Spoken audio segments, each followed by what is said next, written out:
नमस्कार दोस्तों, आज हम इस वीडियो में जानेंगे सगुण भक्ति और निर्गुण भक्ति में समानता। सगुण भक्ति और निर्गुण भक्ति में समानता से संबंधित प्रश्न प्रतियोगिता परीक्षाओं में पूछा जाता है। हमने पिछले वीडियो में सगुण भक्ति और निर्गुण भक्ति में अंतर जाना था। तो एक तरफ मैंने लिख रखा है सगुण भक्ति और एक तरफ लिख रखा है निर्गुण भक्ति। सगुण भक्ति क्या होती है? जिसमें ईश्वर के सगुण साकार रूप का वर्णन किया जाता है, अर्थात इसमें ईश्वर दिखाई देता है।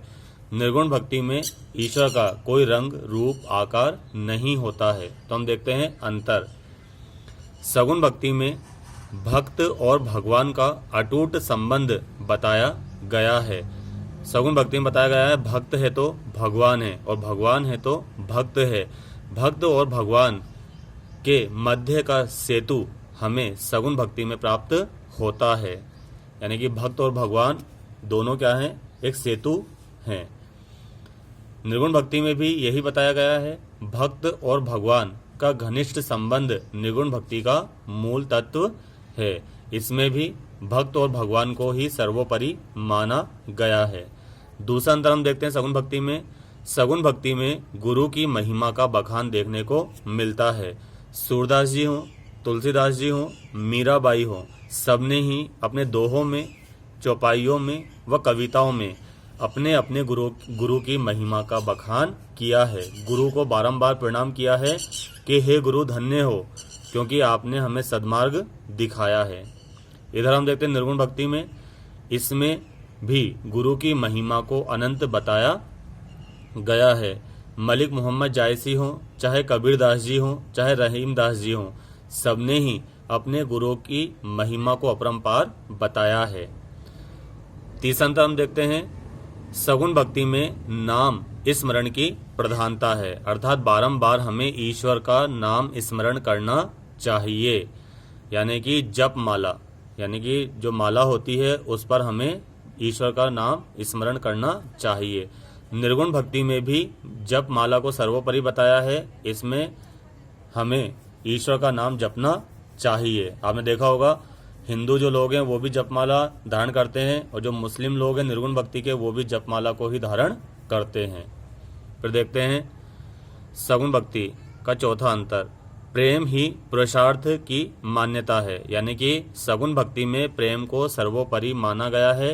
इन्होंने कहा है कि जिसके हृदय में प्रेम है वही ईश्वर को प्राप्त कर सकता है, वही ईश्वर को जीत सकता है। निर्गुण भक्ति में भी कबीरदास जी ने, मलिक मोहम्मद जायसी ने प्रेम को सर्वोपरि माना है कि प्रेम के द्वारा ही हम ईश्वर को प्राप्त कर सकते हैं। पांचवा अंतर देखते हैं सगुण भक्ति में भक्त की साधना और भगवान की लीला का वर्णन देखने को मिलता है। जैसे कि मीराबाई ने ध्रुव, प्रहलाद, कुब्जा, अहिल्या, इन सब भक्तों की साधना का वर्णन किया है और इनका उद्धार करने वाले भगवान की लीला का भी वर्णन किया है।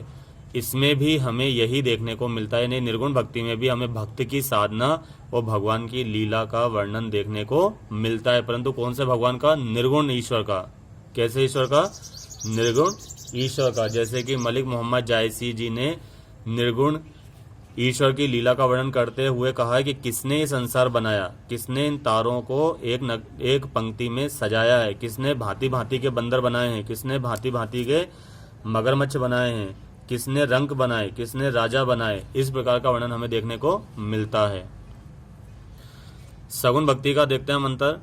दीनता और आत्मसमर्पण की भावना, यानी कि हम दीनता के द्वारा और ईश्वर के चरणों में आत्मसमर्पण के द्वारा ही ईश्वर को प्राप्त कर सकते हैं, क्योंकि भक्तों ने भगवान को इसी तरह पाया है। निर्गुण भक्ति में भी दीनता और आत्मसमर्पण के बिंदु परिलक्षित होते हैं। अगला देखते हैं हम सदाचार पर बल, यानी कि सगुण भक्ति में सदाचार पर बल दिया गया है। अगर सत्य पर आप अडिग हो तो ईश्वर आपके सामने उपस्थित हो जाएगा। और जाति पाति का विरोध सगुण भक्ति में देखने को मिलता है। इन्होंने जाति पाति का विरोध किया, जैसे कि आपने देखा होगा केवट, शबरी, कुब्जा, ये सब छोटी जाति के लोग थे, परंतु इनका भगवान ने उद्धार किया है। तो इसी प्रकार निर्गुण भक्ति में भी सत्य सर्वोपरि माना है और इसमें भी जाति पाति का विरोध देखने को नहीं मिलता है। तो ये हुआ सगुण भक्ति और निर्गुण भक्ति में अंतर। धन्यवाद।